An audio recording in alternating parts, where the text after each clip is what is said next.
In primetime news this evening, which ministers got credit cards and who didn't? Finance Minister speaks. The results are in. Data released by the Ministry of Education show dramatic drop in mean average in grade 6 test, and mother of gangsters call for peace.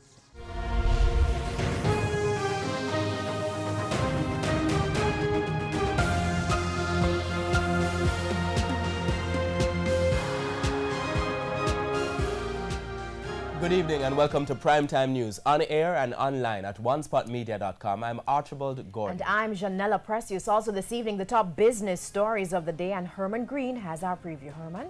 Thanks, Janella. More entertainment and more employment in Portmore St. Catherine. Palace Amusement Company has opened a new cinema in the Sunshine City. We'll have all the details later in the business day. And Karen Madden, what's happening in sports? Well, Archie, it's cold in Lima, Peru. We have been told that, cold conditions. But despite that, Jamaican athletes are already making progress. We'll tell you which athletes and which sport later.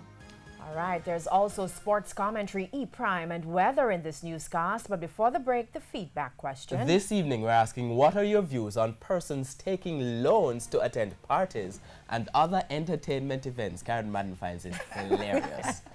You can share comments online, facebook.com/Television Jamaica, and tweet us at Television Jam.